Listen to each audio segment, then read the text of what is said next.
we're back with another episode. All right, y'all, welcome back to another episode.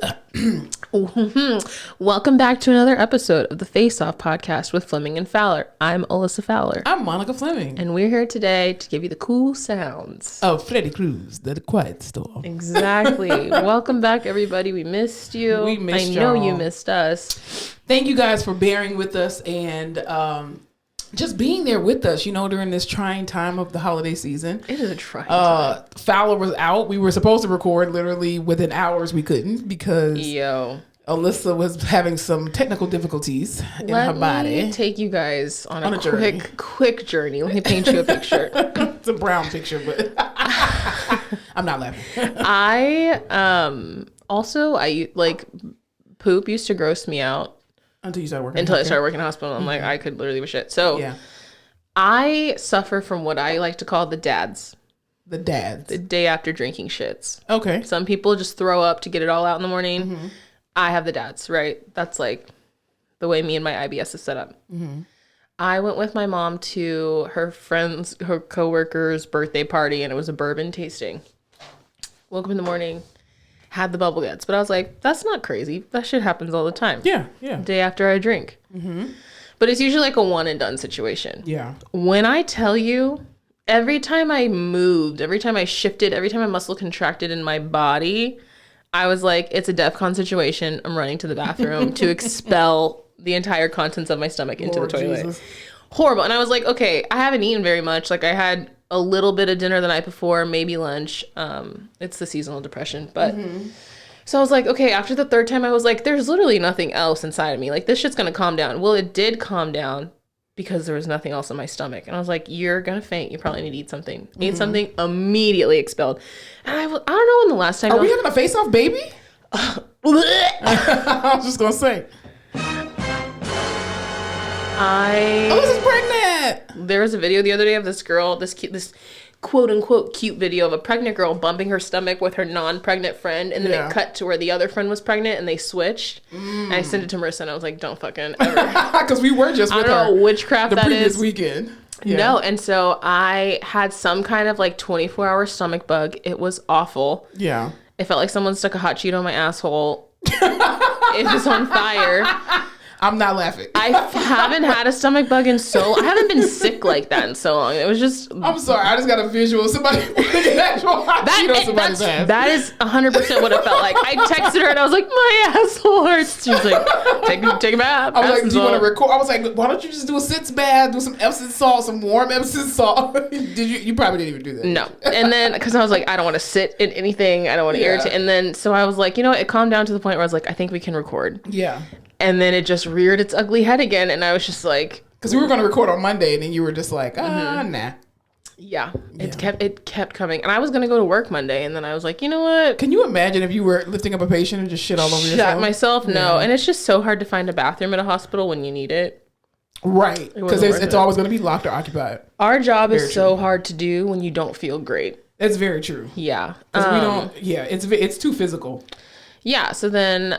started recovering from that, had a better Tuesday.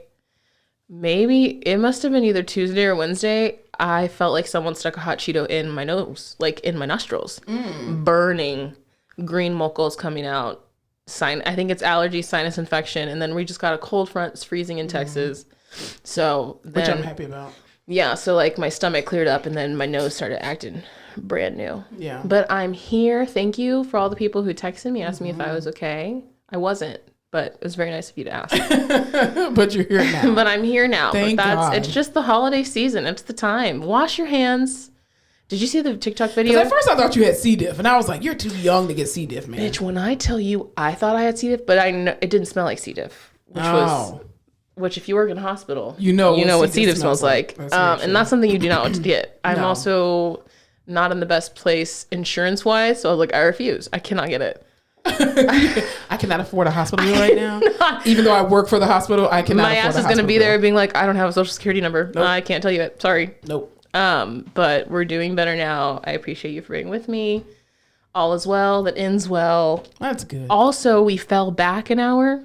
We did, which I love that we get well, it's not really an extra hour. I just hate the fact that it gets dark at like 3 p.m. Oh, and it's thrown me off completely. It's like 2 o'clock in the afternoon. I'm like, okay, well, almost dinner. What are we going to do? It's 2 o'clock in the afternoon. I end up taking more naps during the fall than I do in the spring and summer, just because of the fact that it's much darker earlier. Yeah. And so I'm just like, oh man, it's got to be like 9 o'clock. And I'm like, 6 o'clock. Oh, another nap. I just take another nap.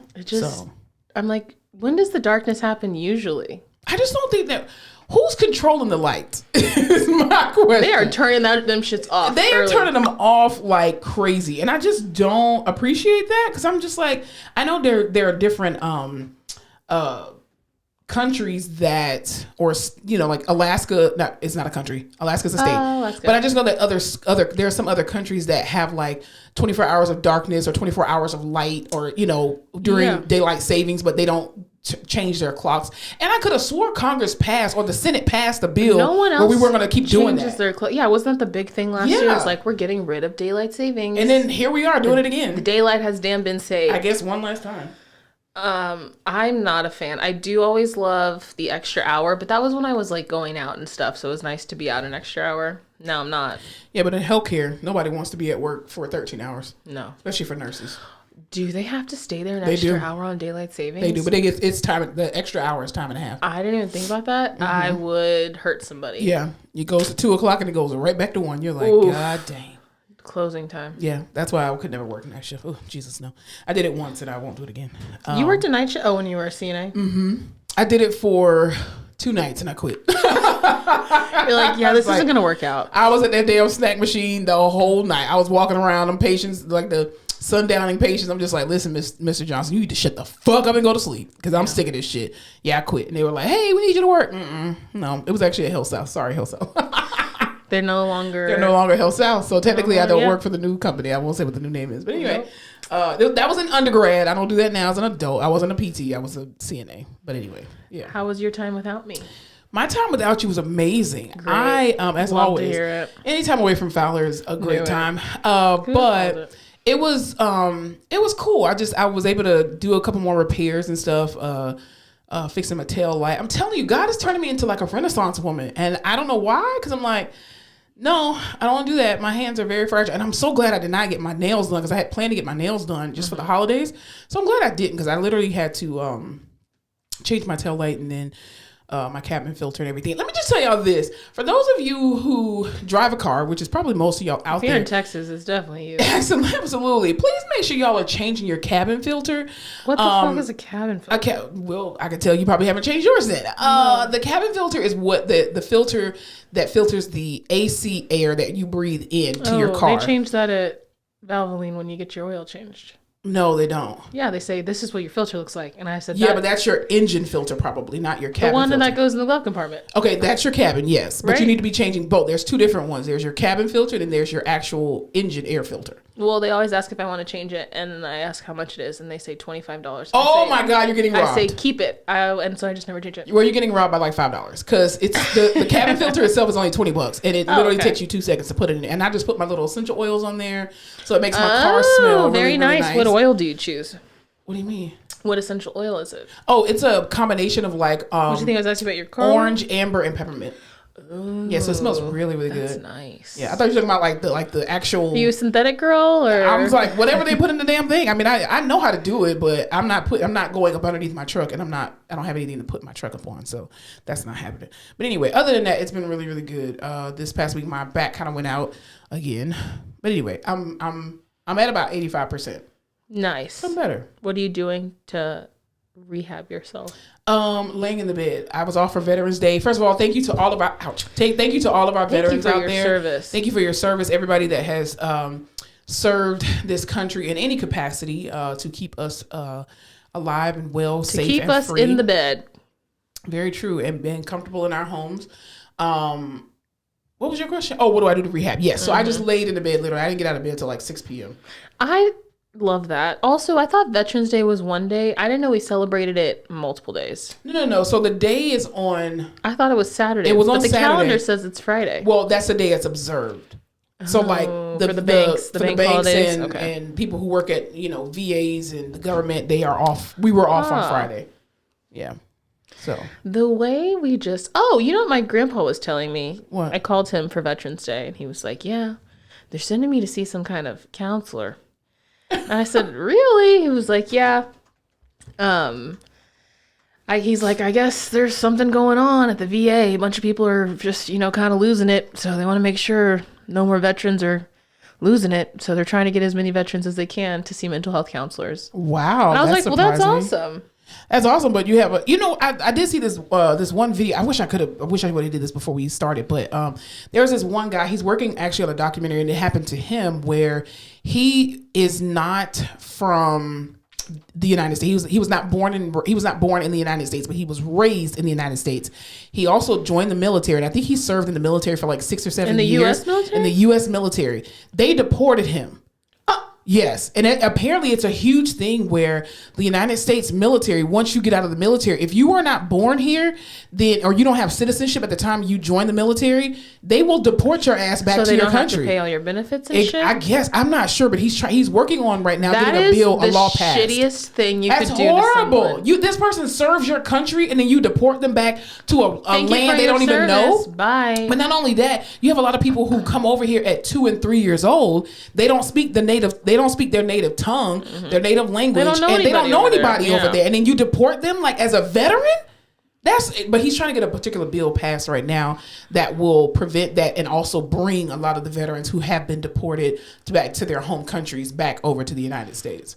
Wow. Yeah. Apparently he was deported, I think for I want to say he was deported for 5 years. And so he's working on getting his citizenship.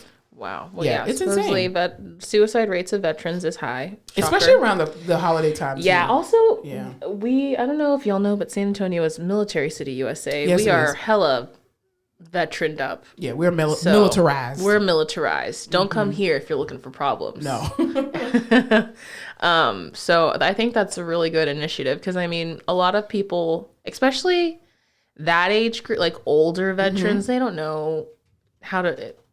mental health wasn't a thing. Yeah. They don't know how to get help or how to start or what it even means or is. So, yeah, he said he got a call from, I guess, the VA, and they're like, would you like That's awesome. mental health services? Well, I think, too, because your grandfather's generation, unfortunately, it's like the saying, you can't teach an old dog new tricks. And somehow within our society, we feel like older people can't learn new things or unlearn certain behaviors, and they absolutely can. Now, the damage is done for what they did and what was done to them. But I feel like, people who are boomers before them, silent generation, what do they call them? The people who were born in the early 1900s, I think they call them 19 or something like that. Anyway. Oh, yeah, they're still alive. I think that they still can and should go seek mental health services. Yeah. Because just because you're in your 80s doesn't mean that you don't need to get your mental health. Brain. Exactly. You still function and you still terrorizing people. So you need help. Just saying. Well, I'll tell you what else is terrorizing people. So Christmas. People love to celebrate Christmas early for some odd reason. And we skip over Thanksgiving. Now, I get it. Thanksgiving for the United States of America is a very traumatizing and very disgusting thing because of what happened with our native brothers and sisters, right? And the genocide that occurred with them. Despite that, I still believe that getting together and being thankful to God for your family and your friends for the things that you have should be celebrated, which I think is the original purpose, I believe. Please correct me if I'm wrong if you're indigenous. I believe that was the original part of it, or the original meaning behind Thanksgiving and celebrating and getting together. Name 2 Thanksgiving songs.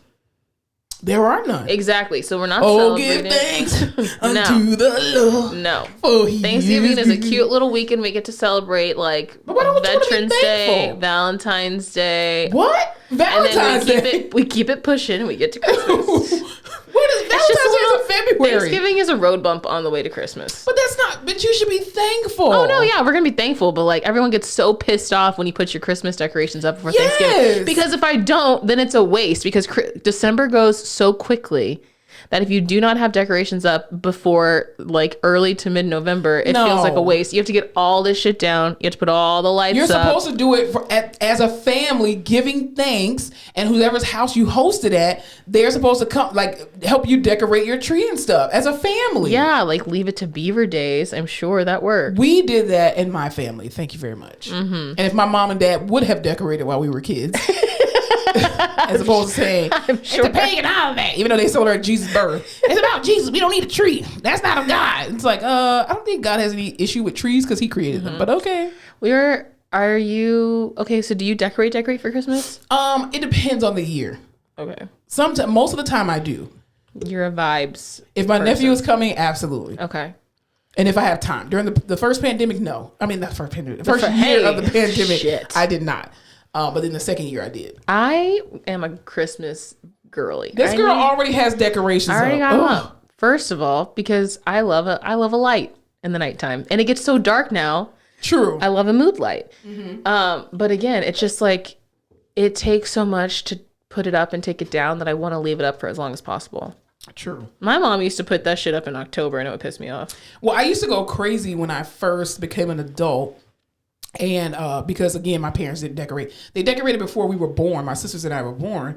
But then I was like, so y'all was just sinners then? And then now when you have kids, it's like, oh, no, worldly. They just were too tired but didn't want to tell you. I guess. We didn't have a Christmas tree, so we keep trying to put one in my mom's house. But she's just like, who's going to take it down? You, ma'am. That's your responsibility. You got to get her that one that's remote controlled and it just like sucks in itself. Exactly. But then we used to go over my aunt's house every year, who's like super religious, way more super religious than my mom. And she has a Christmas tree. She had like a tree trimming party. So I'm like, oh, man, why can't you just get a little plastic tree? But anyway. My grandpa used to tell us that when I guess they had moved, he's from Philadelphia. He was in the military, married my Nana. They had a shit ton of kids. Because what else would you do back then? There was no Netflix. Right. They moved back to Philadelphia and their street was predominantly Jewish. And so when they would decorate the tree, all the Jewish kids would come over and help decorate the tree because they're like, this is awesome. Because they don't get to do that, right? No. What do Jewish people celebrate? Hanukkah. They have the menorah. And yes, and they have to light it for the days and stuff like that. Yeah, and then you have some of them Kwanzaa. Some do Christmas trees because it's more Americanized of a holiday. Yeah, true. But mostly no. Yeah. Well, do you decorate the outside of your house more than the inside, or the inside more than the outside? No, the inside more than the outside, but it's because I'm just a girl. You know, like I'm not gonna climb up. I'm just a girl. Exactly. I'm not gonna climb up on a ladder. Yeah. have had the thought, just hire someone to put the lights up, but I don't even have the lights. Like I'd have to buy the lights. I don't know how that works about like how many lights you need. Yeah. I'm ill-equipped. Could I figure it out? Sure. 100%. I'm not going to. I just don't want to keep having to unplug and plug in and all that, and even time. I just don't want to deal with all that. What an exciting thing for my husband to do when he finds me. And I can be like, oh, I've never had Christmas lights. Can you put some over here on this bush over here? Exactly. He's going to love that. I'd rather delegate. Because I've seen that neighbors, like some neighbors compete with each other. Like there's this one particular house in my neighborhood called, like he recreates the, remember the movie Christmas with the Kringles? Kringles, I think it's what called Kringles. Tim Allen. Tim Allen, yeah, and they decorate this house and go crazy. This man literally does that with his house, and every year he wins like the best decorated house in our neighborhood or whatever. And he like people can come in the city, they can go and look at his house and park in front of it, take pictures. He does not mind at all because he keeps it on all night long. It's ridiculous, but people go crazy with like competitions and decorating, which I think is all That's fun. That's such a dad thing. Very true. I don't think moms do that. I definitely think it's a dad thing. I feel like during COVID, a lot of the holiday sparkle died. Absolutely. I feel like way less houses are decorated. This street also, my street used to be decorated for Halloween. Everyone would decorate the house. Yeah. No one does that shit anymore. It's like Christmas decorations are few and far between, and even if they are decorated maybe like 2 weeks before, you'll get some lights. Yeah. We need to pump it back up, people. Well, I mean, the economy is down. People can't get enough pay. Here's the thing. Christmas lights are expensive now because everything is going up. Christmas lights are the price of them are inflated. That's true. And Hobby Lobby, I see you. I see y'all trying to give us 50% off, but we need 75%. At least. That's what I'm saying. At least 75% off. I will tell you what I'm most excited about is a lot of these people during Christmas time are putting out new albums, specifically Brandy, Rihanna, Norwood. And I am so excited that she put out a Christmas album. It actually came out November the 10th. And it's really amazing. Really? Absolutely. Is it traditional Christmas songs or her own Christmas songs? It's a little bit of both. This may be an unpopular opinion. Unless you're going to give me a Christmas banger and like, you put out some fucking little analysis or something, you send it out to some people and test it out and it's going to be a great Christmas song. Just give me a classic. No, she has mostly classic songs that she just redid, and there's a couple of new ones because she has a Hallmark Christmas movie that's coming out. So it's like a soundtrack to that. So that's why. Let me tell you about Hallmark Christmas movies. You're addicted to them, I'm quite sure. I'm not, but I do love them in the background. That's I hate him. I wish my grandfather was on this show. So I could because I feel like we keep talking about him. His favorite channel is Hallmark. Your grandfather watches Hallmark? He has a favorite Hallmark actress. He loves the Hallmark movies. He's just like sweetest man. But he's in his soft grandpa era. My mom called me the other day and she was like, I was just on the phone with grandpa. We're watching a Hallmark movie. Come over. You have to watch it with me. I was like, I hate these movies. I already know how they're going to end all of this shit. Please. It's the same it's a lady who's an executive. She comes to a small town where she was from or whatever, and she misses her flight, or she only gets the last hotel in the area, or she can't rent a Uber or some shit or a car, and then she meets the lumberjack in the flannel outfit whose wife died in a train accident and all his kids were killed and shit, and now they fall in love and they have a happily ever after, and they're trying to save the town with this one Christmas sock off. It's like, what the fuck? It's so the this same one was story. called Murder She Baked, which guess what she did for a living? She baked. Guess what? Or she murdered. Guess what the whole movie's about? Baking. Murder. Baking and murder. But it's like, so one of the first scenes, this baker finds this dead body, right? It is like a woman just laying on the ground, arms strung out. She walks in, she's like, she's dead. That's on Hallmark? Oh my God. It's like the most high school AV club murder scene you've ever seen. I cannot. But if you need a laugh, go watch Something is tearing up my nose right now. Y'all, I'm not digging my boogers, I promise, for the people who are watching the video. Something is tearing up my nose. If you want to, it's our show. Well, I mean, yeah, but that would be gross. Go ahead, finish your Hallmark murder movie. That's it. But I do love a Hallmark movie in Christmas time. Well, you already know there's going to be 3 different black actresses that are going to play. Kim Fields, Kelly Rowland, and Toni Braxton. Love it. Yeah. Do they do Lifetime or Hallmark? Both. Something about, Gretchen Wieners does all the Hallmark movies now. She's really made a name for herself. What's her name? DJ Tanner? After she got out of there. Yeah. But she has her own station now. That's true. But she always the MAGA station or whatever it is. It's called like American Home or Make America. I don't know. Yeah, because they don't like the gays over there allegedly. Yeah. Which there's a station for everybody. That's very true. Well, I'll tell you what else is in need. I want to talk about this real quick. Needy coworkers. Okay, I know like we've been at work and we're coming around because it is the holiday season. So sometimes, a lot of people take off and stuff like that. Unfortunately, at my job, I've had this issue where there are just a lot of needy people who just don't understand boundaries, specifically your coworkers who are just always asking you the dumbest questions. And it's just like, what were you doing before I got here? Mm-hmm. But my thing is always like, how do you do this job, but also how do you operate as a human in the world? Exactly. Like why are you working at such a deficit, and then you'll have a supervisor that has a meeting and explains everything, and then 2 seconds later you're asking the same question that they just answered 2 seconds ago. I literally last week in a meeting, oh my God, they said something. What was even the premise of this call? We were getting our hospital's stroke certified, whatever. So you have to do all these different protocols to maintain your certification. Yeah. Who cares? I guess I probably should, but whatever. One of the thing is within 24 hours of getting an order, if it's a patient who they think has a stroke, you have to acknowledge the order. So you have to evaluate them, or you have to attempt to evaluate them. So you have to write a note. So, and this is where I'm like, people just want to hear themselves talk. Yeah. And this is not the time or the place for that, because you're on my time now. So you're affecting my life. So start a podcast if you want to hear yourself talk. These women who come, these women come in to do this presentation, and they're not therapists. They're just like, hey, we run the numbers for the hospital. This is the shit that has to be done. Yeah. If you have, they're trying to be nice. If you have questions, let us know. They say you got to acknowledge the order. And the question was, if we can't see the patient because they're on hold, does that affect the metric? And they said no, as long as you're writing a note within the 24 hours that says you attempted medically, they're unstable, or for whatever reason. I see a hand. Oh Lord. what? And he's like, well, we've been seeing a lot of the time that these patients are on bed rest put in by the ordering physician, and it's an undetermined amount of bed rest, and da-da-da-da, goes on, probably like a 3-minute tirade about the bed rest. So, and they're trying to be really nice, like, oh, we haven't heard that. We'll have to look into the order set. I literally in the middle of this room said, but if we write a note saying we attempted and they were on bed rest, that should cover it, right? And they're like, Why are we talking about They that? just said that. It's just people who want to hear themselves talk. I had this coworker this week, and I guess right now she's not talking to me, which I think is funny. But anyway, I want to harness this power that you have. I don't know why people. Well, okay, never mind. I won't say that. Anyway, so this woman comes up to me, and there was a particular thing that occurred with some of us as coworkers there, where we moved some equipment around. And so because I'm a little bit more tech savvy than most people, like I was able to move my stuff or move the stuff or whatever without any issue. So she comes to me and she asks me to help her. And I was like, hey, this is, the company's equipment, and I don't want to be held liable for it. If something happens with your equipment, I'll only be held liable for mine.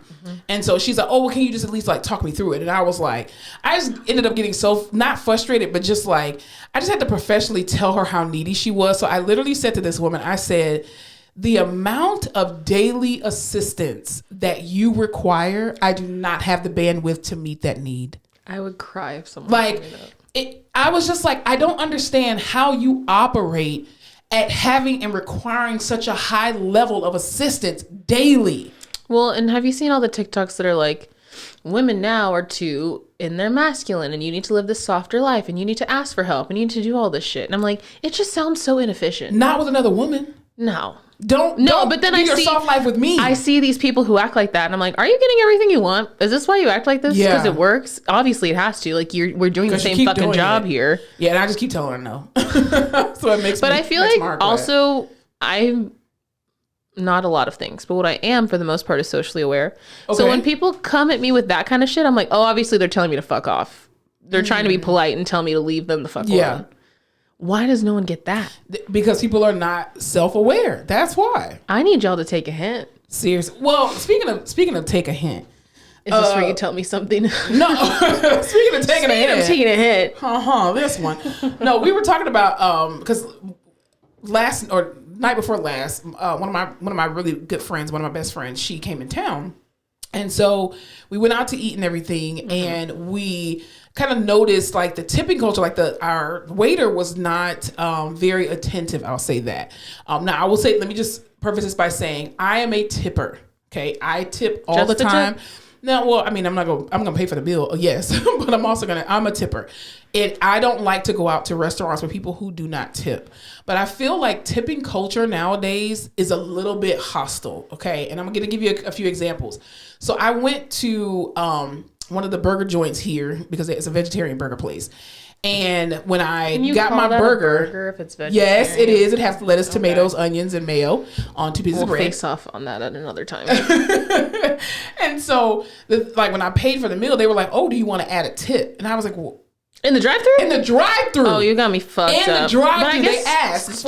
Did you hear that stutter? Starbucks does that too. Coffee places do that, I guess. Okay, well, that's different because they're making specialty drinks, and you come up there, I want to vintage this, that, with this, that, hold the cream foam, if I order a number one, if I order a number one, there's no extra stuff that you need to do with that. But also, like, your job is to just assemble these burgers, and you're already assembling them. You're just making one for me. I'm just getting that. Yeah. Yeah, I agree. But I'm just like, the way tipping culture is so, like, weird and hostile. Like, so, for example, too, there was a article that I read that a DoorDash released a statement saying that, allegedly, that your delays of your DoorDash orders may increase because of tipping or the lack thereof.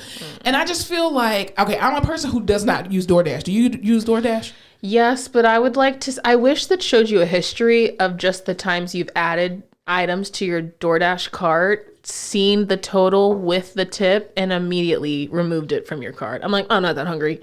Yeah. Because it's so overpriced. It's insane. Well, that's what I'm saying. So, okay, so that was kind of the discussion that my friend and I were having, because I was like, okay, when you order something from DoorDash, you are already surcharged, I believe. Like, so if your meal from Chick-fil-A costs normally $10 if you were to go through the drive-thru, and now it's $25 because of DoorDash. It's like a delivery tax, then a service fee, then the driver fee, then a tip or something. So my thing is, why I don't understand why people are getting upset that people are not tipping them for DoorDash when you volunteer to do this, and whatever that surcharge is, DoorDash should be giving that to the driver. Because again, if I go through a drive-through and I'm paying $10 for my meal, that's it. Like when I get Pizza Hut, they're driving that to me. I'm going to tip the driver because again, I'm not paying an extra surcharge for the food. Like that's a part of the service of having, you know, Pizza Hut or Domino's or whatever. But for DoorDash, you're charging an extra like 50% on top of that just to bring it. It's a service fee. But my thing is send the service fee to the damn driver. Yeah. They're getting ridiculous. Even at the movies, if you do a mobile ticket. Are you serious? You get a $2 service charge instead of going to the theater and buying your ticket, you have used your phone. And so I don't know if you have to pay a company to facilitate all of those charges and that's what the fee is going towards.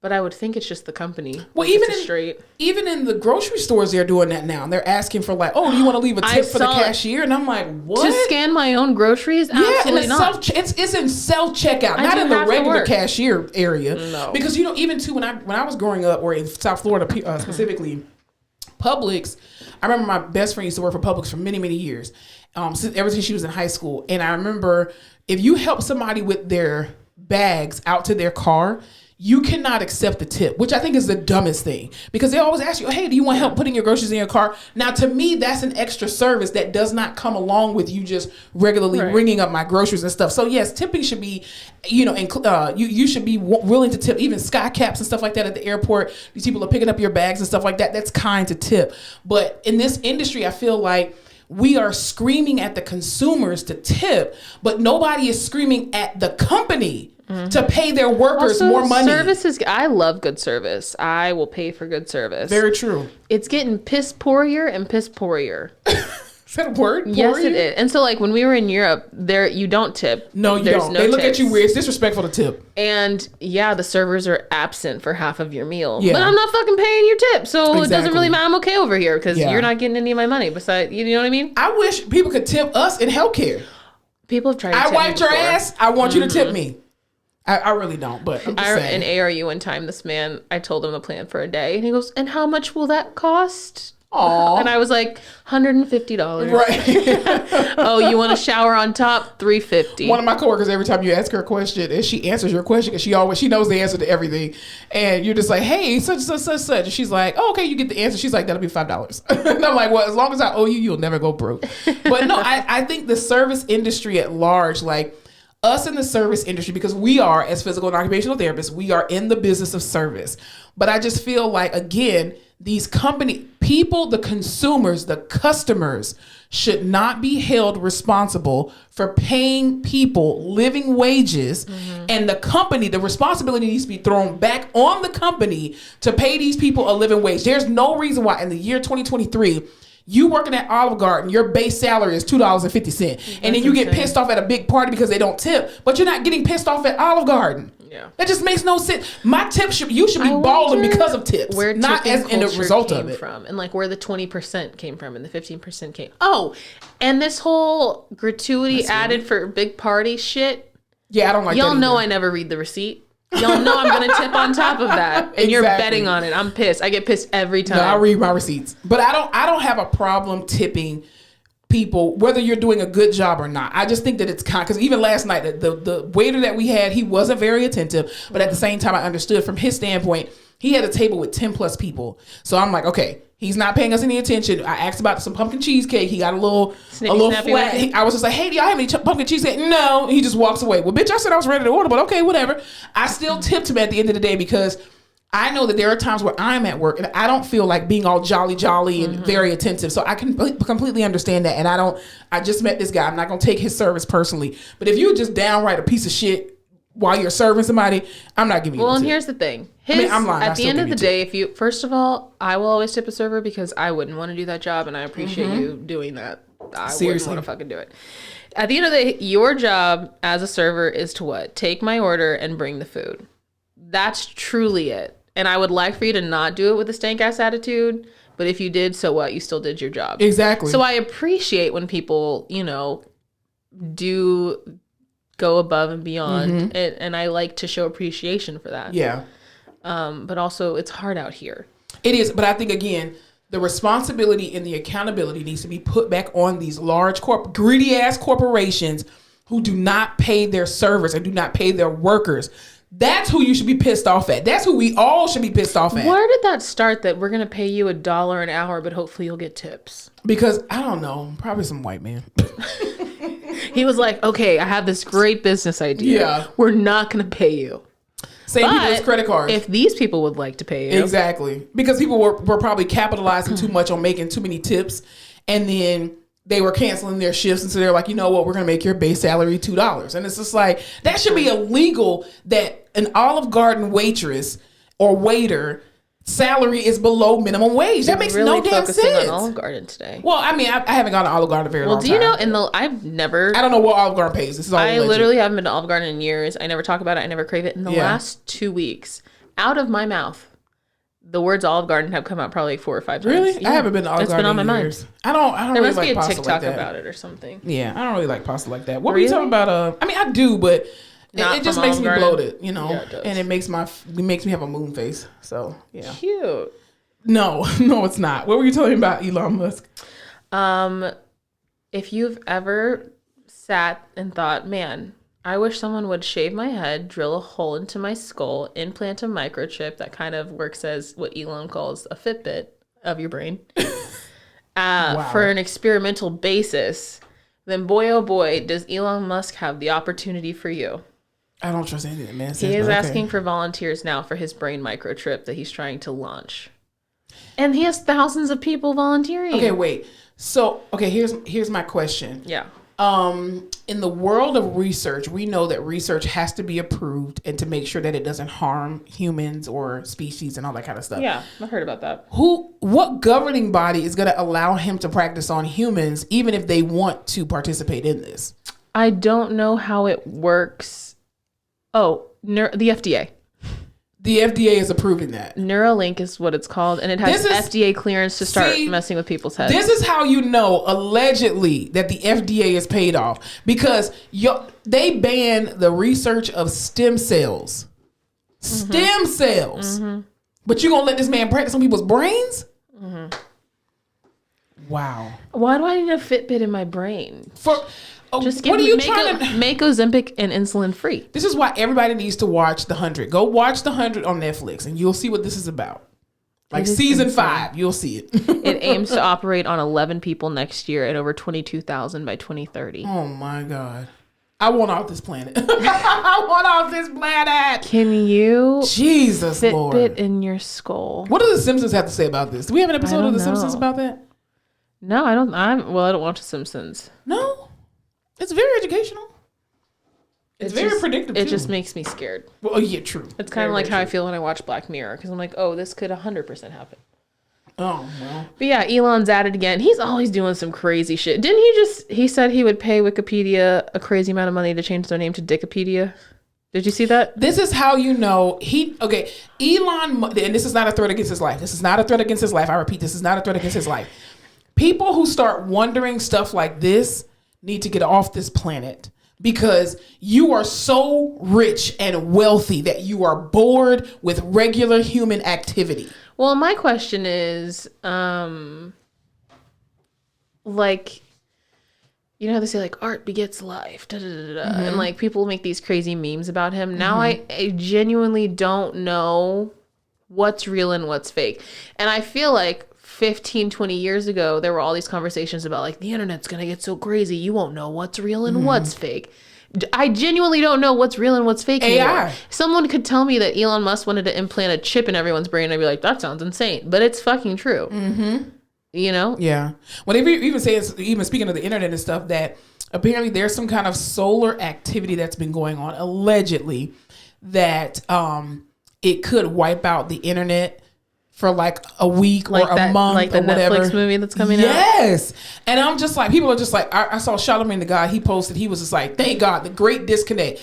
I was like, sir, I don't think you understand where our society is, and I'm thinking about simply from the medical field. Everything is geared toward Wi-Fi, the internet, how we access things, how drugs are accessed. You can't get into a Pyxis. It was an episode of Grey's Anatomy. Somebody hacked the hospital. They could not give medication or even find out people's blood type and their cross match and whatnot because they had no Wi-Fi. Ma'am, the other day at the hospital, our server went down, Meditech went down. Oh, really? You would think, and like, first of all, it's a hospital. I kind of love when that happens because you don't have to do work. It's fun. It's like a movie day at work, like a movie day in school. We can't see. This is not safe to see patients. Oh my God. Which it's not fucking safe. You don't know anything about any of your patients. Okay. Yeah. So like our job, like we are the last people that need to worry about anything. Everyone will be okay. You can figure it out, whatever. And everyone in the hospital, for the most part, if you're doing direct patient care, you are educated to an extent. To an extent, yeah. Like you should see everyone, as soon as the computers go out, everyone's like, well, I don't know what the fuck to do. Right. Everything's on the computer. Right. You don't know what medicines someone just got, when they got them. You don't know how to pull meds. You don't know. I can't look up a chart. It's insane. You don't know their weight bearing precautions. No, you don't know anything about every single thing. And they have the hard chart. Half the shit's not on the hard chart anymore. No one knows where it's at. Exactly. And all of these people who are educated and do this job every day, everyone's like, no one knows what to do. It's scary because so much of our lives is on Wi-Fi. Oh, I know one phone number.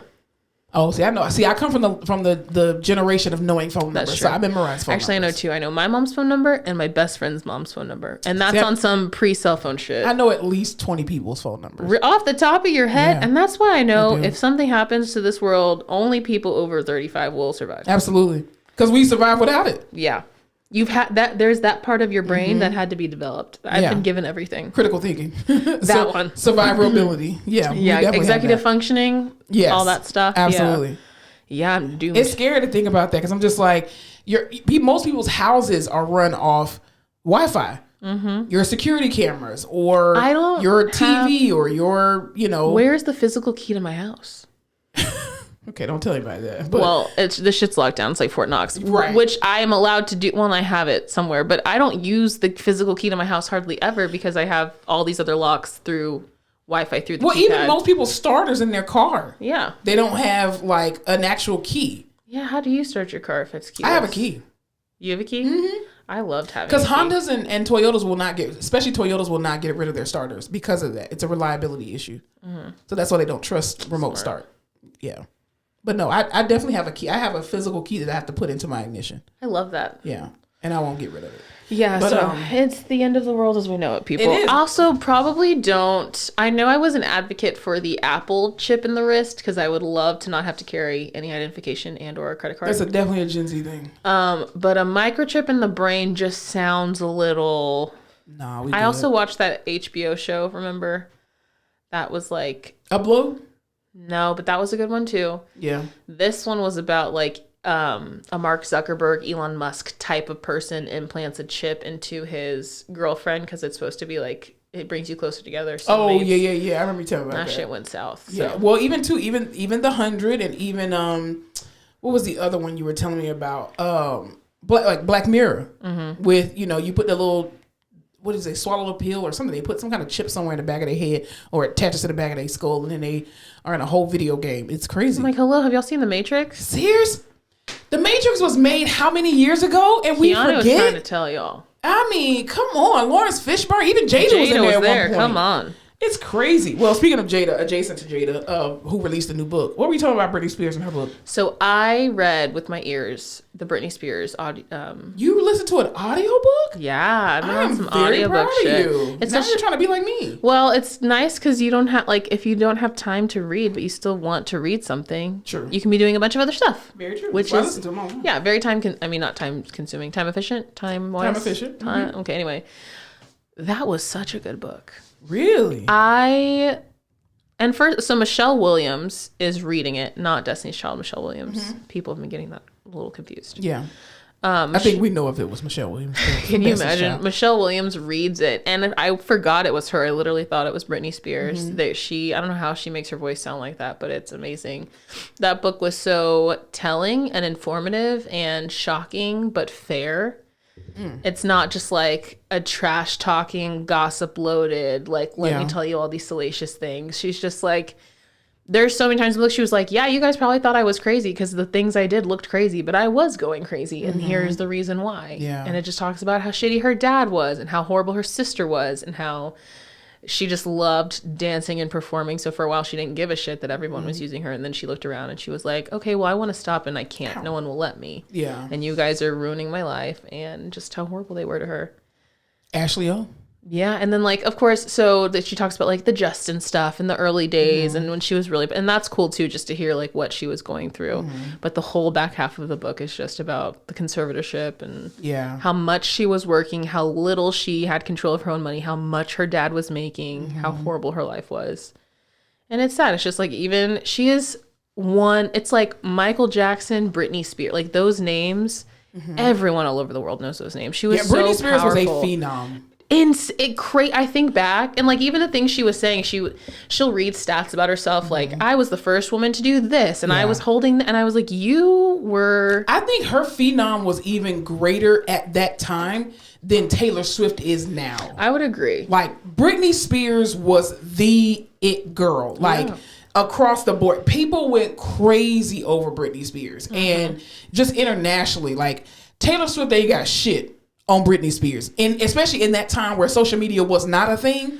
It was that crazy. That the big pandemonium without the constant media publicity of social media, which is insane to me. And like the record sales shit, crazy. Yep. And to just know that she was like a fucking prisoner and couldn't do anything. And people were just like, oh my God, I wish I had Britney Spears' life. No, hell you don't. You better stop wishing and hoping and praying for these celebrities' lives, because you don't know what the hell they going through. She talks about how one night she wanted to take her dancers out for dinner. This is when I think she was doing the Vegas residency. And she was just like, we had a good show. It was a good run. I was so proud of them. Took them out for dinner. Her card got declined because she got an allowance weekly. Wow. Of like $2,000 or something.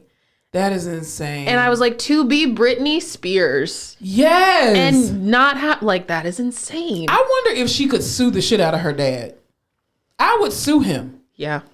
I don't know if she could, because she probably could. She may be. Because I'm sorry, I want to know how much money this man actually took from her. Oh, he was bringing like $60 million or something crazy like that. Jesus. And he was paying everyone around her who was making her life hell a shit ton of money so that they would keep. Wow. It was like every time, she said at one point, every time she left a room, he was informed about it.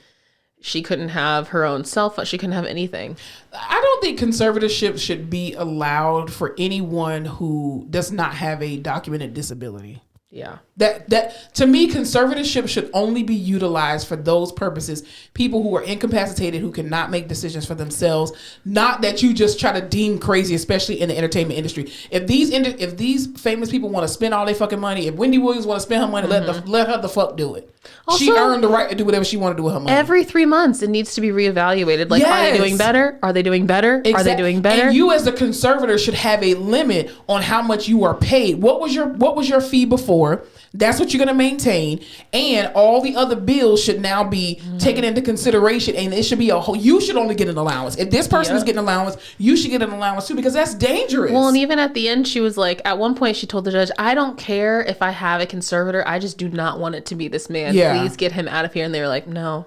That's what I'm saying. And he was probably paying him off. Yeah, and allegedly. She was like, so you're telling me I can perform all of these shows? I've been doing this Vegas residency. I can go out here and do all these things and do press interviews, but I can't control my own life. That's I can't insane. Manage my own money. It was shocking. I blame Kevin Federline. Yeah, he's an idiot. Because the downward spiral came with him. And her kids too. I would have gave them kids. Get away from my parental rights. And that's all they did was dangle the kids in front of her, and all she wanted to do was be with the kids. Yeah. And I'd be like, fuck them kids. I can have some more. Fuck them. As Miss Pat would say, fuck them kids, because they made her life a living hell. So if you were interested in reading it, like even have an inkling of reading it, I would do it. It was good. I also saw this week, I know we're not there, but we're just talking about celebrities. I watched Priscilla, the new Elvis movie that came out. Well, isn't that controversial though? Because she was a minor. Oh. When he married her, statutory rape. There's a 10-year age difference. 14, 24. That's when they met. So Priscilla Presley wrote a book called Elvis and Me, which is what this movie is based off of. Did you see the Elvis movie, the Baz Luhrmann Elvis movie? Definitely not.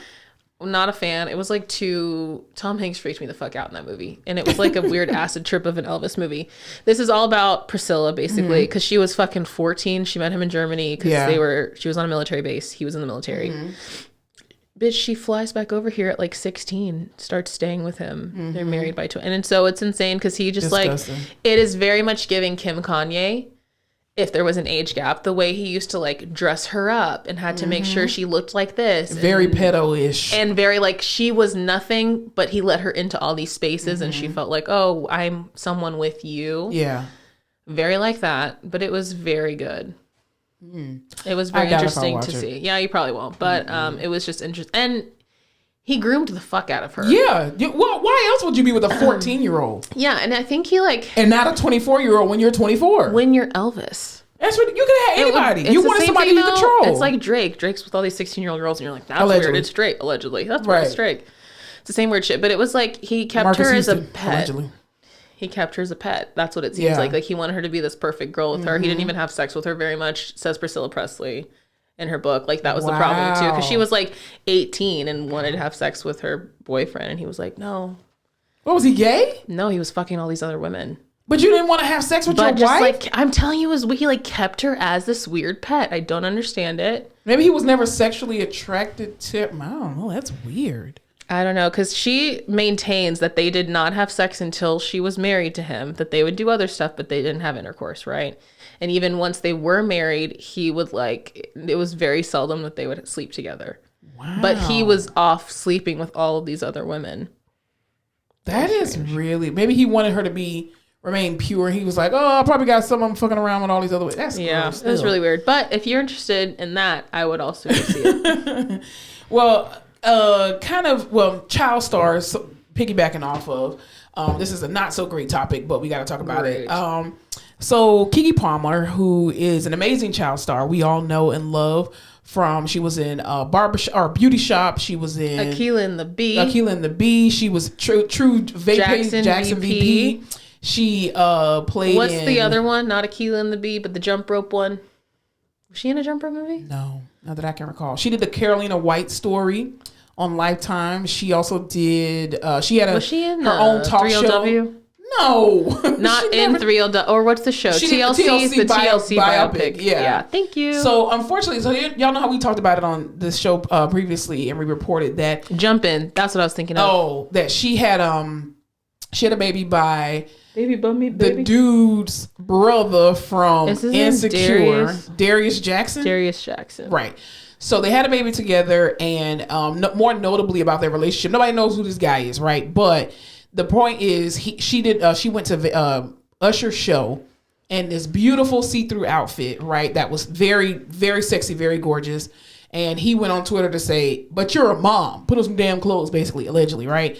So it just came out this week that, unfortunately, she has been the victim of domestic violence with this relationship with him. So much so that her mother actually came out and said something. And one thing about Miss Sharon, she don't ever say nothing. She barely posts on social media.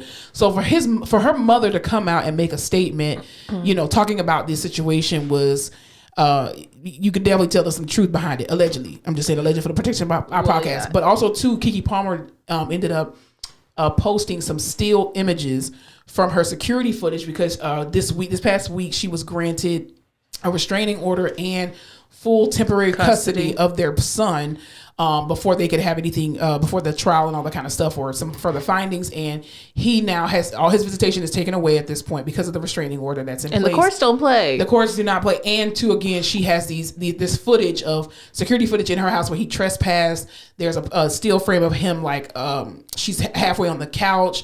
And apparently she's been enduring this for like a year or something like that, allegedly.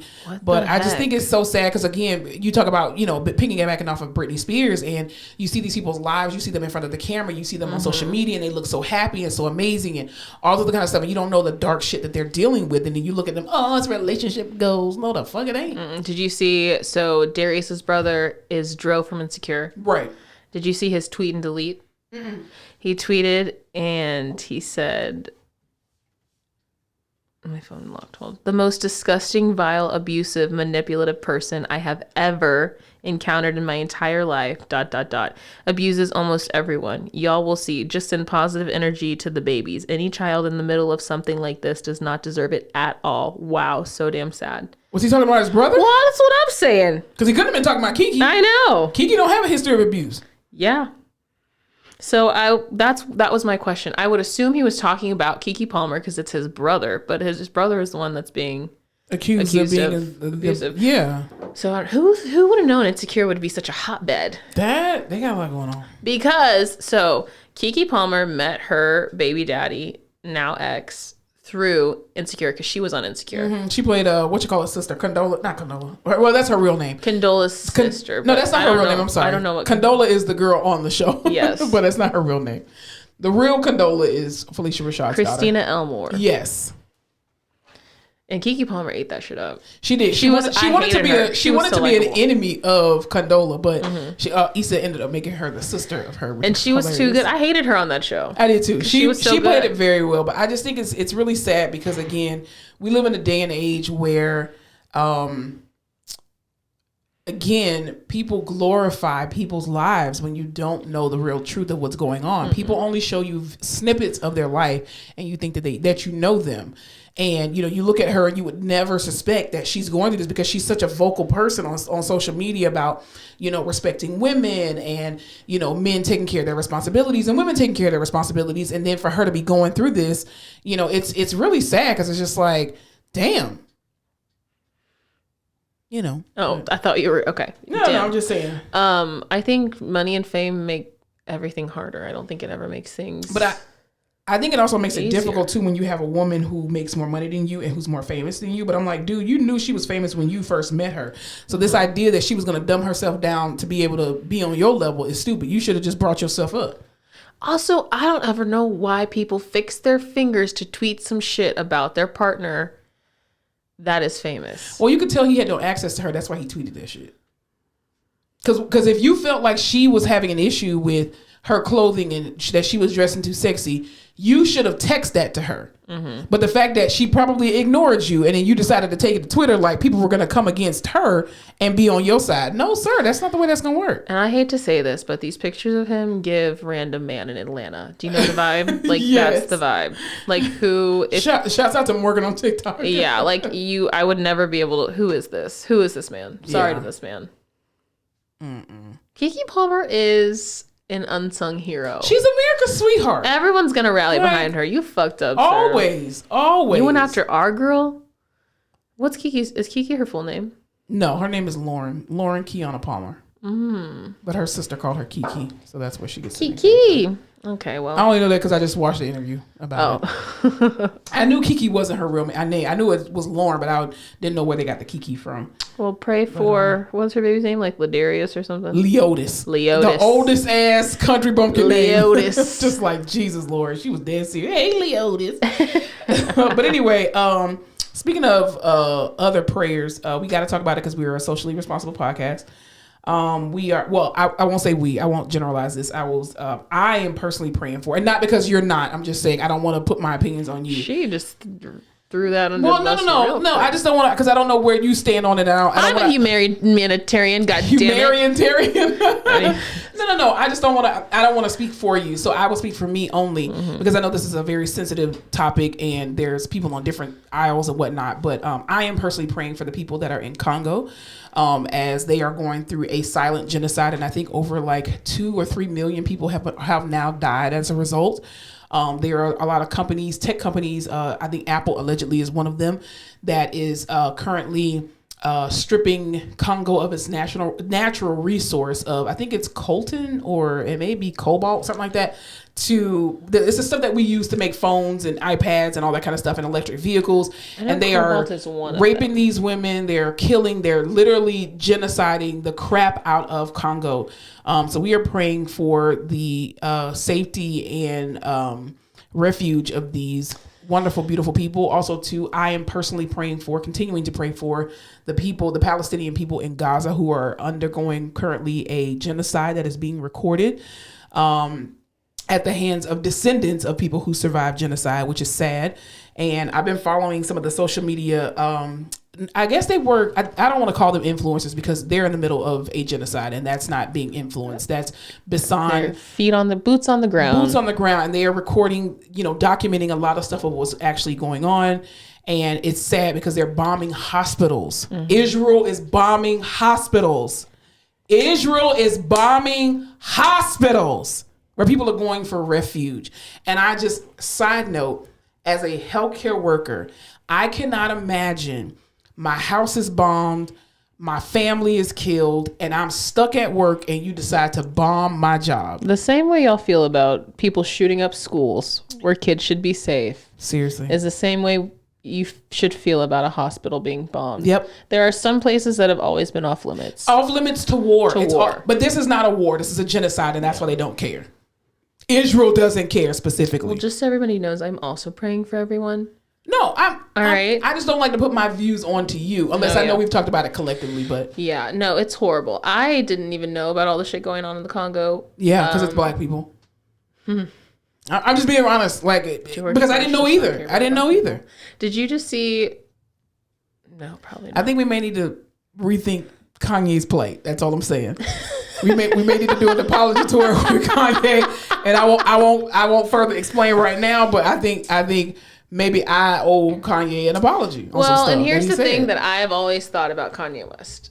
I think you always believed him. I believe him because I think that when you have been in that kind of space for so long, you see a lot of shit. I think he talks out of the side of his neck a lot. Yeah. There's truth to what he's saying, but he doesn't know how to play the game, and that's why everyone calls him a loose cannon. Like, if he became even a John Legend sort of situation, who kind of just sits there, says things. When he says something, people rally behind him because he knows how to be on the quote right side of an argument or say things that don't kind of piss people off, but then knows the right moves to make. Kanye West just will fly off. George Bush doesn't like black people. Yes. Whoa, we're live. What he was trying to say was, wow, it sure doesn't feel like the American government gives a fuck about the people in New Orleans, considering we're all dying. We're stuck in a huge arena. No one's letting us out. That's not what he said. It's not what he said. That's not what he said. So I'm like... But he wasn't wrong with what he said. He wasn't wrong. What he was saying was that these people were being treated horribly and that the government shouldn't be doing more. He needed a little more media training. He did also have mental health issues. But then I just listened to this podcast that was kind of chronicling him and Adidas and all of their... So he brought so much money to that company. He did. He was doing such awful shit within that company.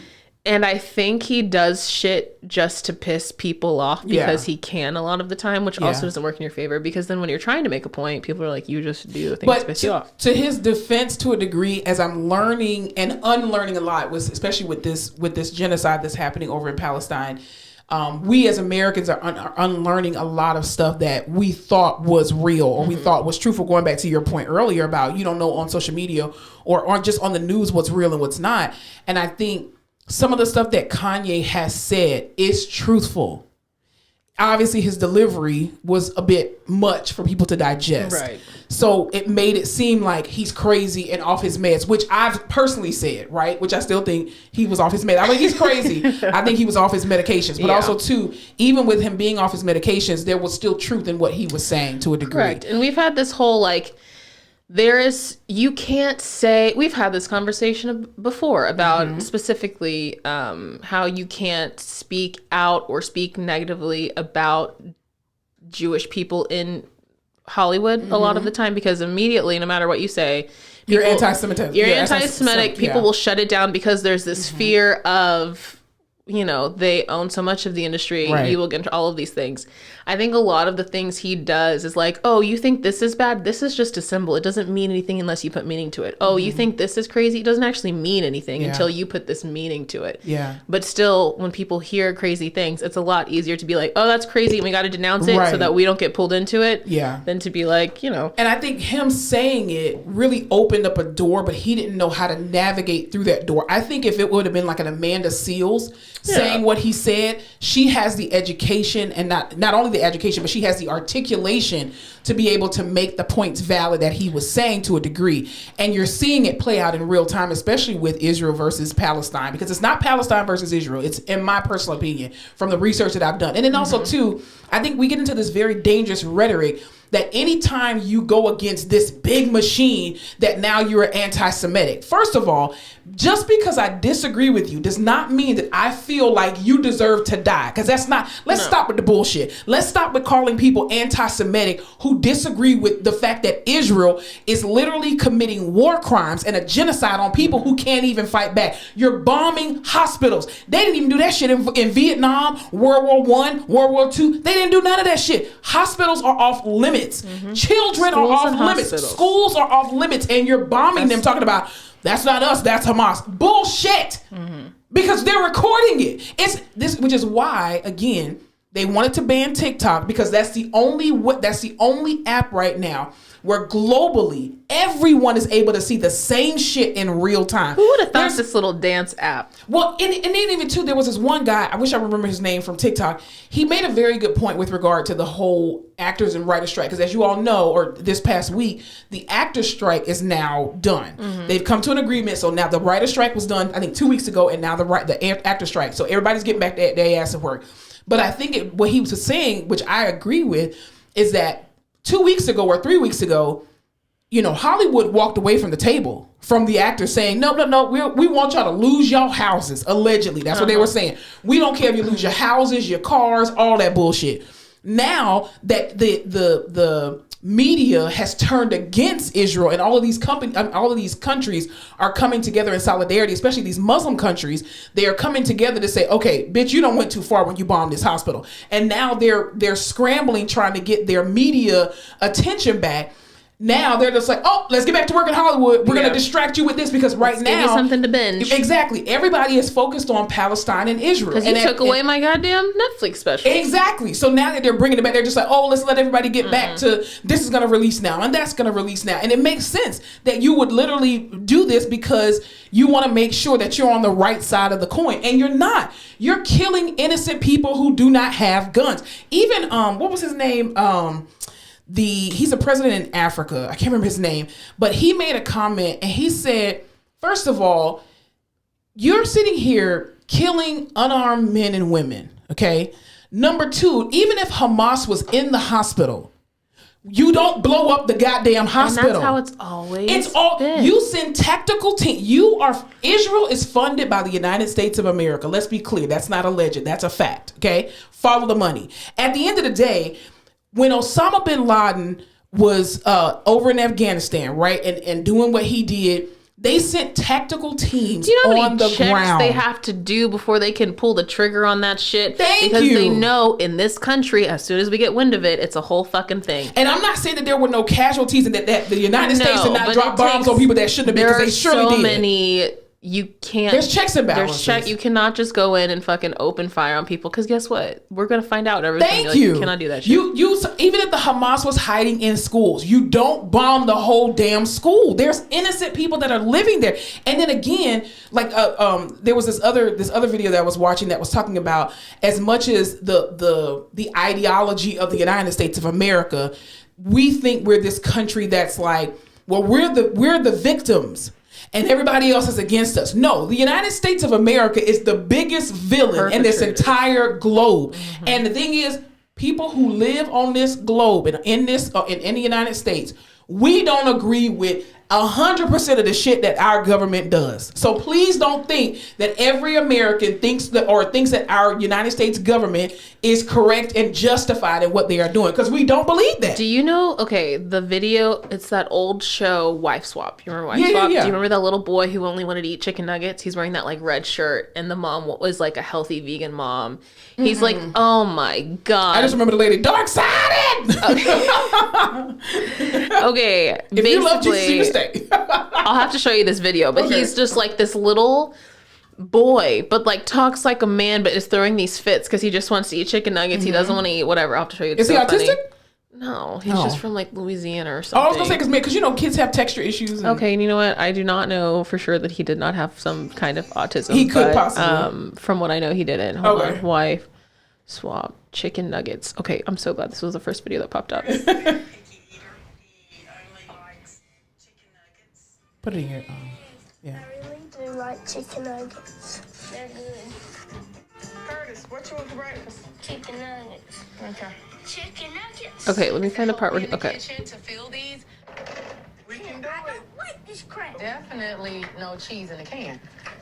Very happy. So the mom is white. The biological mom is white, and the wife swap is black. Mm-hmm. Bacon is good for me. This is very You're gonna big. be going to the grocery store. She thinks at the Blue she's a smart little girl that she can do whatever she wants.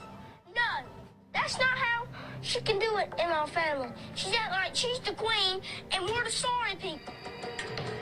All that to say, this is the United States of America. Yeah. Like this little child running around that basically does run the house because no one wants to deal with his bullshit, and everyone's like, just "This give him is the just fucking chicken give nuggets him and what he bacon." wants."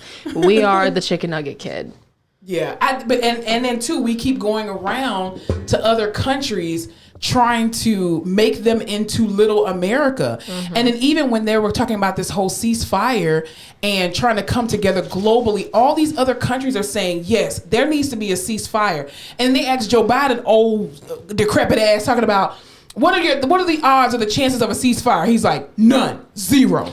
Well, and do you You're remember- not getting reelected. I hope you had a great 4 years, Joe, because I doesn't promise look you like won't it. be back in that seat again. What just happened? We went over to the Middle East. We tried to make it like America. We did all of these things, and we made women educated, and we let them join all these things, and we just like, for better or for worse, dismantled their entire culture. You destabilized it. To what? Then pull out, and it all went to shit, and now you have like it doesn't work. Exactly. You cannot go do that to people. And the thing is, I don't blame Joe Biden for destabilizing the Middle East, because let's be clear. Once we went into the Middle East, there were other presidents that already had a presence there that was working on some shit. This is coming from the Daddy Bush administration to the Clinton administration, the son Bush, Barack Obama, now Trump, and then Joe Biden. All of them had They were just Congress running rampant and, over there. and it's not just the presidents of the United States. Let's be clear; they're not just to blame, because Congress has to approve certain shit, and it's Congress also that's to blame for the destabilization in the Middle East. And this idea that women, here's the thing, I'm again a sexist, I'm not a feminist.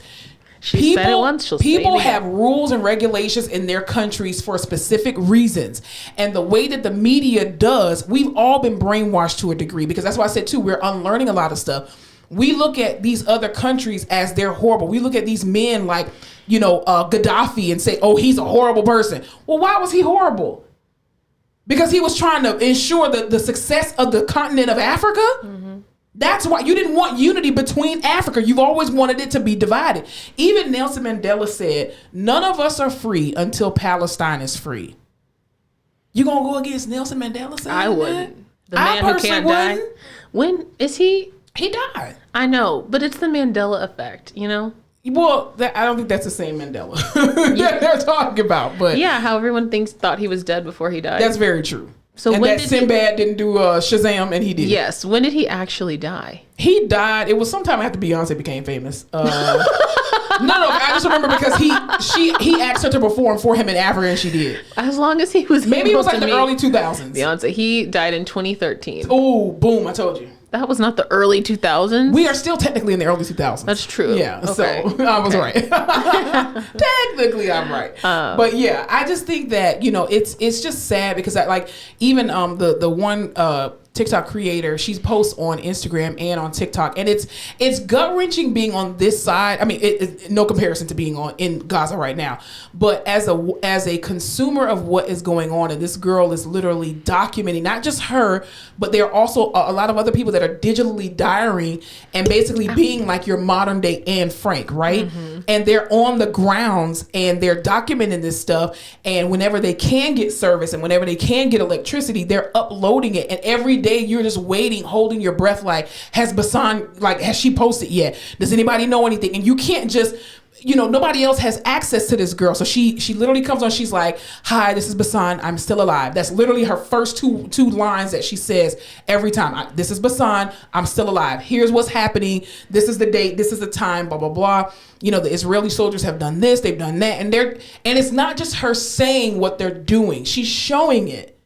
And some people are like, "Well, why are you showing these bodies laying here?" No. That shit needs to be documented. Also, how the fuck would you react if that was what you were seeing? Exactly. You would want somebody else to see it. I had a busted pipe in my front yard. Guess what I did? Recorded it. Sent it to everyone Hell I knew. yeah. You got to see that. You're telling me there's dead bodies laying in my front yard. I'm not recording that shit. Absolutely. To send it out. You Y'all need to know what's happening. Because the only way that you affect change is by putting it in their face, which is, again, why we can go back as far as the Rodney King beatings that occurred. That shit needed to be recorded and people needed to see it. And as technology has advanced, it is our responsibility to look at it and to record that shit so that we can have an account for it, because all we have are pictures from the Holocaust. All we have are pictures from the days of the enslaved. And it's atrocious, but we can put them away. But when that shit is constantly in your timeline, you can't escape that. And then now Joe Biden is like, "Well, Israel did agree to do a 4-hour ceasefire every day. So you're going to bomb me for 20 hours of the damn day?" But you get 4 off, so you should be thankful. Oh my God. That is so true, what you said about just having pictures of the Holocaust and things. It's one thing to hear about something that happened years ago to people who don't look like you, not even just like your race, ethnicity, skin tone, but like old. They look old in these pictures. Happened so long ago. Yeah, you dissociate from it. Like, that was horrible. We can't imagine it. Wow. Yeah. This shit is like, these people look like me. This is like they had lives like I do. Yeah. This shit could be me if I had just been born in a different place. It's insane. Even with the stuff that's going on, the genocide in Congo, you see these millions of people being displaced, and this shit has been going on since April. Why are we just now hearing about it at the same time that this Palestine genocide is happening? Because they're like, "Oh, this is a good time." Who's going to think about it now? Because I'm quite sure these people have been crying out for help, and because the way that the media is, we've been so distracted, and we're just like, "Oh, ha ha ha!" We've been doing dance challenges and shit. You didn't watch Succession, did you? No. That is such a mind fuck because it's based on Rupert Murdoch, obviously, but the way that the dad, who's the CEO of this huge, basically the Fox, he's like owns Fox. The way that news comes up and they're like, "Hey, we were going to run this tonight." And he's like, "You're not running it. Yeah. Don't run that. Don't even say anything about it." And see, with TikTok, you can't control what's being on there. And it's just and like, that kind of stuff happens. And yes, it's a scripted show, but just to see the way that half the people in the room are like, "Are we really not going to talk about it?" And the other half are like, "You just heard them. We're not fucking bringing it up." So that's why even too, when in the grand scheme of things, certain things that occur on your job, you're just like, people are literally have nothing but the clothes on their back. Probably no shoes, no nothing. They don't have ID cards. They don't have their passports, nothing. And they're trying to figure out what area they're going to be safe in. And the hospital, they're surely not going to bomb a hospital. And here we are. And they're turning off the electricity for an hour every day. Even like, they told everyone to evacuate. Bitch, to where? And then you bomb the evacuation place. I don't know where to go. And then you say everybody needs to go south. And then you start bombing the south. Can you imagine right now if they were like, everyone out of San Antonio and the surrounding areas, where the fuck would we go if the borders were closed down? I don't know. I know a couple places. Probably more than you because I have family here. We could probably figure it out. I'm going with you. Shit. I'm going where the white folks go. You ain't going to leave me behind. I'll be like, with Alyssa. She's with us. I co-host the podcast with her. I'm recording it. It's just, you don't, like, it's crazy. You can't imagine it. You can't even make up in your brain what you think you would do in that situation because you don't know. You want to talk about the shit to be thankful for next week. It's that the fact that you can call your family, you can drive to see them, you can be with them and have a dinner. Absolutely. And you don't have to worry about whether you'll make it home or not. Exactly. Whether you'll be bombed at your job. Yeah, it's insane. Like it's crazy. So I am personally continuing to pray for the people in Congo and Palestine. I'm not praying for nobody in Israel. I'm just saying. And I said what I said. She said what she said. And it's let me just say this. It's not everybody in Israel, because there are Israelis that are in Israel right now who do not agree with their government, just like Americans in America, we do not agree with our government and what they are doing. So I will not generalize all Israelis. I will not generalize or hate all Israelis, or because I don't hate nobody, but I'm not going to generalize all Israelis. I'm only talking about the people specifically who are for committing genocide. What do they say when they'd say all lives matter? We're like, so you agree that Black lives matter, and that's who we're focusing on right now. Exactly. These people in Palestine are being murdered. They're being murdered. That's who we're focusing on right now. 47% of their population are children. Insane. That's a whole generation of people you're wiping out. You're wiping them out.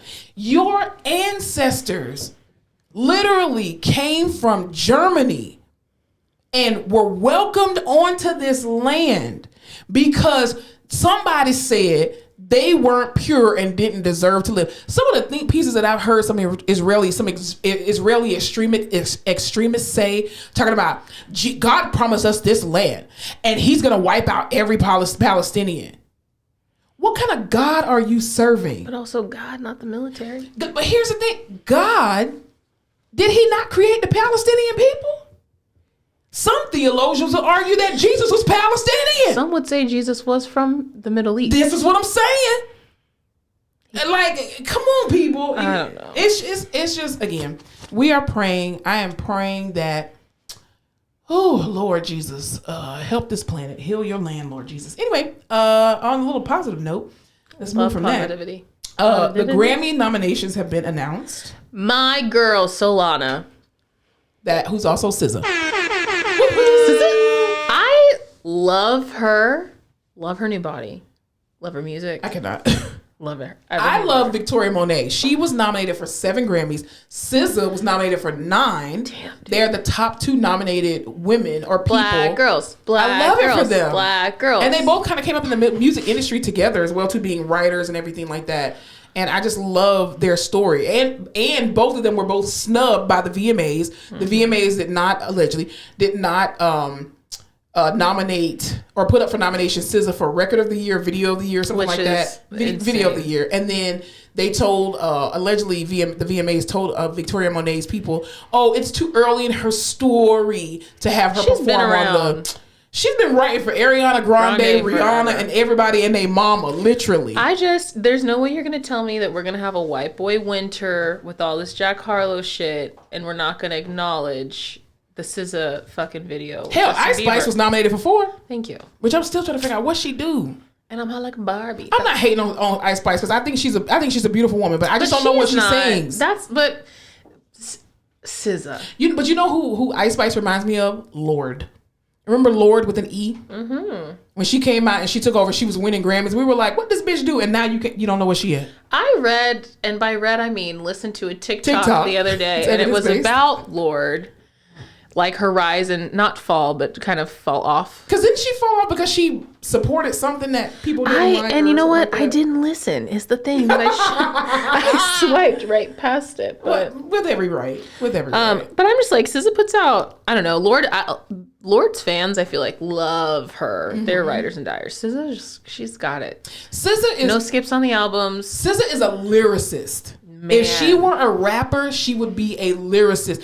Like, SZA has this storybook. Paints a fucking picture. She does. And that's the genius of her as a writer, of her being able to take you on this journey with her of love, of heartbreak, of, of repair, of healing, and all that kind of stuff. And it's just beautiful. And even Victoria Monet, like, you cannot convince me that Victoria Monet is not in her bag right now. The way she moves her body. She's amazing. Insane. And her daughter, who actually is on the record that she's nominated for, Hazel Monet. Yeah, Hazel. She's actually the youngest person to ever be nominated for a Grammy because she's 2 years old. Cute. So I hope she wins just for the family. They are so cute. They are cute. I love both of them. Yeah. Did you watch This Is a Video with all those little boys in it with Justin Bieber and all them? Mm-hmm.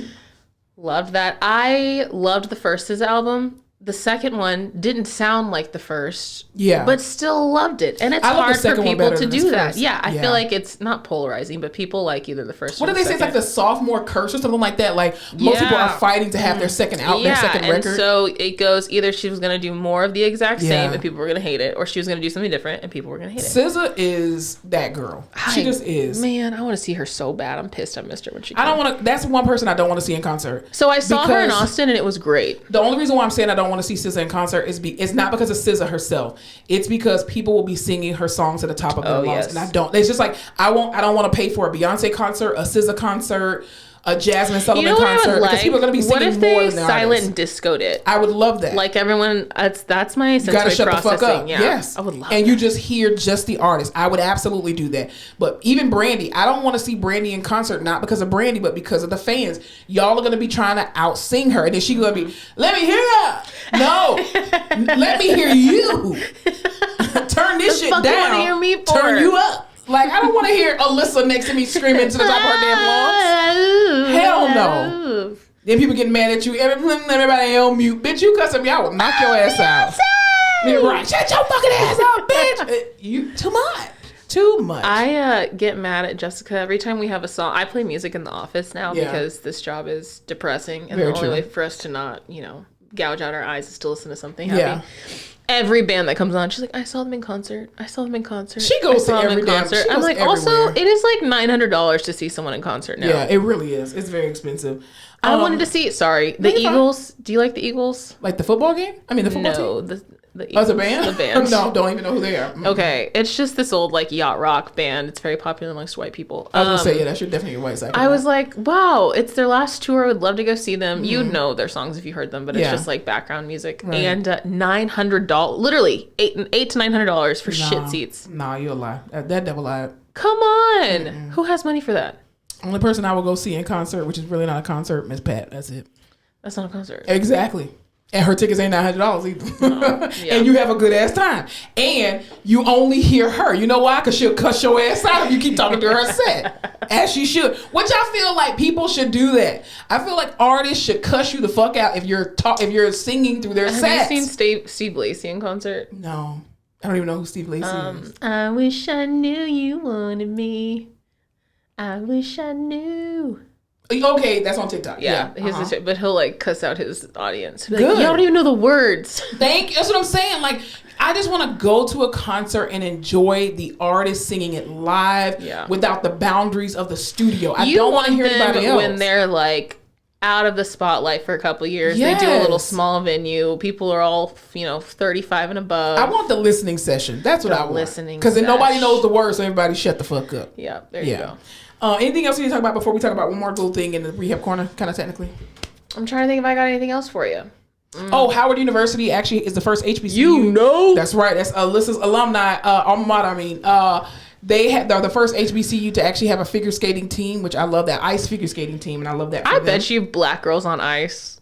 We've already seen it a dozen times. I know, but I'm just I love saying. that. I love it. You too. got fists Look with at their how gymnastics we and- changed the floor routines and gymnastics. Listen. I will never forget that little girl that did Whitney Houston. Do you remember that? Oh yeah. Amazing. Damn, I love black people. Megan Thee Stallion is out with new music. I love her new song Cobra, and first the visuals. That video was Fuck the song. The wacky. video, but the video is a telltale. Going back to be careful who's in your camp, because baby, the way that people in her camp and around her with this whole Tory Lane situation, baby, you are shedding some stuff, and she looks beautiful, and I hope she looks continues good. to hit. Then what she said allegedly about Party, about that man getting his penis sucked in a place where she lay her head. Party? You got some explaining to do, sir. What? I was like, now I don't know if she talking about him because allegedly she didn't call no names, but we could just put two and two together, which is 4. So I don't know who she was talking about, but part of Sid Fontaine. Pretty Ricky, what they call him. All I'm saying is, that's from Martin, if you didn't catch that reference. Anyway, all I got to say is, sir, what I said about you a few podcasts ago, if that's true that you did that, I take everything back positive that I said about you, because god damn. Whew. How the mighty have fallen. So, because did you see Megan with the snake? How she Yes. was freaking out the snake? And did you hear that? I did. You were wheezing really bad. Girl. We're almost done. In Brittany's book, she talks about how she came out with the snake at the VMAs and how horrified she was and how it was hissing at her and it was like wrapping its head, like going towards her. Oh, Jesus. Scary. It is. But I mean, hate snakes. I hate snakes too. I don't like them at all. That's Jesus, I don't like them. But real quick, what have you been watching? This is embarrassing. Gilded Age. Have you ever seen that? No. It's about the Gilded Age in America. It's a scripted show. What's the Gilded Age? Like when we got electricity and shit. Oh, that's fascinating. I love that. But it's a scripted show. It's giving Downton Abbey, but U.S. Downton New York. Abbey? Yeah. Gotcha.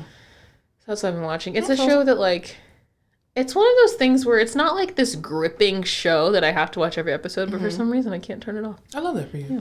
That's cool. What about you? The only thing that I've watched recently, which I kind of got a ending part in real life, was on Netflix. Is a documentary called "Take Care of Maya." I'm not sure if you guys have heard of this story, but allegedly there was this young girl who had a particular, I can't remember the disorder that she had. She was very weak. She couldn't walk, paralyzed, something and whatnot. like complex regional pain syndrome. Yeah, it was something like that where she was having a lot of pain. She couldn't walk. She couldn't do a lot of stuff. So her mom was basically her biggest advocator. And she was telling the doctors, there's something going on with my daughter. I'm not understanding what's going on.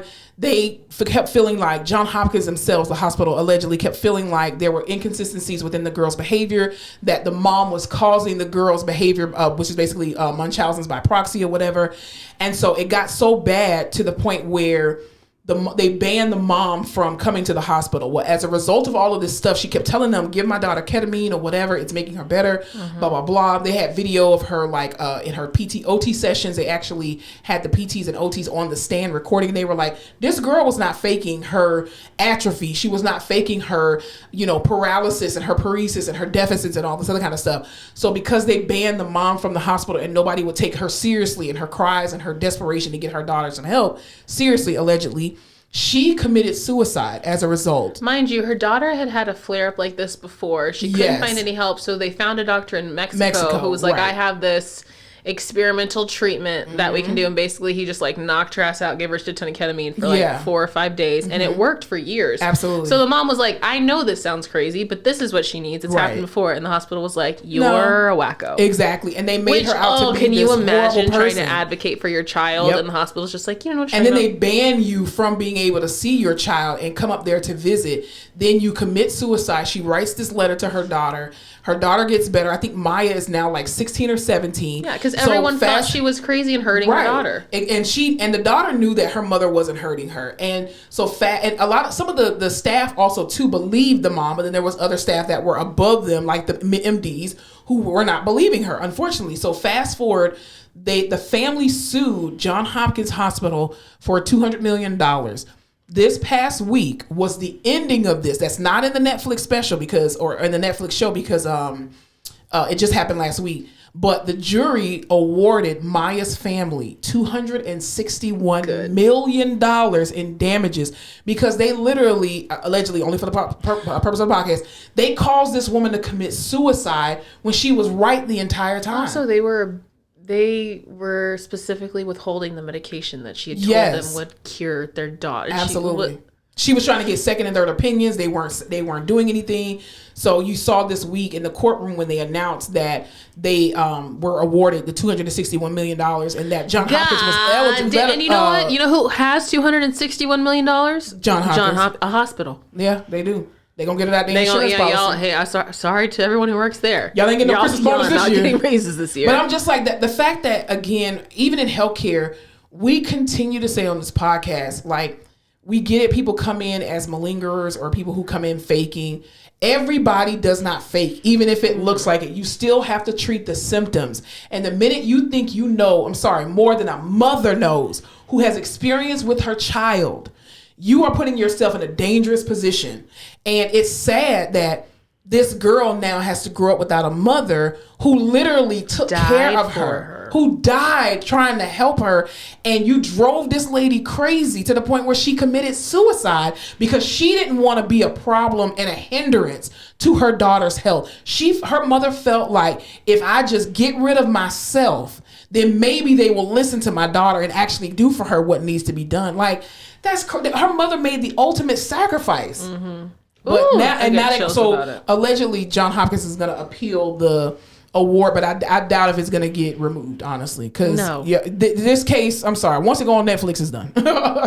But yeah, it's sad because I mean, you just goes on Netflix. Listen, Joe Exotic, he's in jail now. Hey, so, listen, that seems like so. Murdoch case, guilty. But yeah, so her and her brother were literally consoling each other and crying their eyes out in the courtroom. Like it's a wonderful documentary to watch, and I think it's very educational because it also helps you to be able to understand the language that, number one, we as healthcare workers use, but also, two, that can be used against you when you are trying to get something done that doesn't appear conventional. Also, no one knows your body but you. For real. Something Fight ain't for right, yourself. Something ain't right. Fight for yourself. Keep going till you find someone who will help you. And her mother recorded everything. She kept a diary. She kept a log. She videoed. She audio record. She recorded everything, which is beautiful because it was used to help their case. And again, no amount of money is going to bring this girl's mother back, but at least this family can at least have some type of peace knowing that publicly that her mother's death was not in vain to a degree. Well, and now who knows how many other kids, because I think this kind of disorder in kids is super rare. Kids don't have pain disorders like this, but who knows how many kids do, and they can't get the help that they need. Ignored it. Yeah, so absolutely. It just sucks that it always takes something big. Every time we have a stupid rule in the hospital, I always wonder, like, what fucked up that they had to write this rule? It's just like the Tide Pods when they had to say, hey, don't consume. Some kid had to eat a Tide Pod and die, and their parents sued for them to now put that on there. It just sucks that that's the way. Sometimes it has to, though. Sometimes you need to be embarrassed on a national stage, and you need to be not embarrassed. I'm sorry. Sometimes you as a company need to be held accountable on a national and global stage for you to get your shit together, because clearly ethics did not play a part in this. No. Where was your ethics? And I get it. You can bring in whatever psychologist you want to, but at the end of the day, there has to be some truth in this lady doing this with her daughter. Yeah, and especially if something already worked. They said they were doing things without parental consent. They were, allegedly. And like, that's the biggest no-no. Exactly. Because you think the mom is crazy, and once you say the mom is crazy, everybody else carries that same tune, and and watch out, the mom's crazy, shitty. And you've never had an interaction with her. That is shitty too, because it happens all the time. As soon as someone in the hospital tells you, like, you're gonna go into a room and they're like, okay, well, just be careful because the wife's crazy, the wife is this and that, or just be careful, the patient's crazy, and you go in and you have a completely normal interaction with them, and you're like, you're not crazy, you just don't like that bitch. Exactly. And they will tell you too. They'll be like, I know they probably came in here and told you I was crazy. I'm not. This is what happened. And when they tell you, just like, you were justified in your response to them. It makes total sense. You do get crazy people. You do. And you're like, oh no, you're crazy. Right. But you can tell when someone's being crazy. But just because somebody is crazy or somebody seems or appears to be crazy does not mean that what they're not saying is not valid. Right. Like, you still have to take it into consideration. Because to them it may be real. It is just like dementia. You gonna tell everybody who got dementia they crazy? No. I had this one man past week calling me his mama. Mind you, he's a white baby. man. He's a white 81-year-old man. And he just kept mama. I hope you called him baby. No, I was just like, what's wrong? And he was like, nothing. Oh, okay. As soon as I walked away, mom. Oh, okay. I don't know. All right, sir. You need some crackers, some juice? No. All right. Have a great day. But you can't call him crazy. He's Alzheimer's. Mm-hmm. But so the documentary is called Take Care of Maya. It is on Netflix. It's actually a really good documentary if you guys want to watch it. I admonish you all to watch it because, like I said, it's very educational about what advocation looks like from the standpoint of the clinician, as well as the things that can be used against you when it comes to advocating for your loved ones, for your children, for yourself. I think it's a big learning curve for a lot of people. So go watch that if you have time. That's not sponsored, but Netflix, you should sponsor us. You should sponsor us. We pay enough money for Listen, Netflix. And we're suggesting a lot of shit that's on your platform. But anyway. So not only do I have to have my own Netflix account now, because you can't just have one for multiple people. If I have Netflix on downstairs and I go to put it on upstairs, it's like, hold on, you've been scrolling way too long. Yeah. That's insane. Mm-hmm. I'm on the same Wi-Fi. I know. So you're telling me it's stupid. I'm just And then Disney Plus is raising their prices. Listen, I'm about to say fuck all y'all and just watch shit on TikTok. Call it a day. YouTube has great stuff. They really do. Let's go back to the YouTube days of the Misadventures of a Black Awkward Girl from Issa Rae. Oh, that was a good one. People had great, like, I'm just gonna start watching van life again. Yeah. But anyway, all right. Anything else we can talk about? No. That would be a no. All right. Well, thank y'all so much for joining us. We extended our episode almost 2 hours. But You're welcome. It's because we missed last week because Alyssa had the shits. Anyway, but we are glad that her booty is under control today. God damn. And we thank y'all for tuning into another episode of The Face Off with Fleming and Fowler. Y'all remember to have an amazing week on purpose. Don't forget to spread love. Spread light. And don't forget to laugh your face off. Oh my God, A&M fired Jimbo Fisher. That's what I forgot to say. Jimbo Fisher? Yeah. He's at Texas? He's at Texas A&M. He was at Florida State for many years. He's been at Texas A&M and they just fired his ass. Anyway, hook 'em horns. Fam, he won against Lincoln University. Woohoo! Nice. Go Rattlers! Thanks so much for tuning in to another episode of The Face Off with Fleming and Fowler. Don't forget to follow us on all our social media platforms, Instagram, Facebook, Twitter, and YouTube at The Face Off Pod. Be sure to tune in to The Face Off every Tuesday where new episodes are released.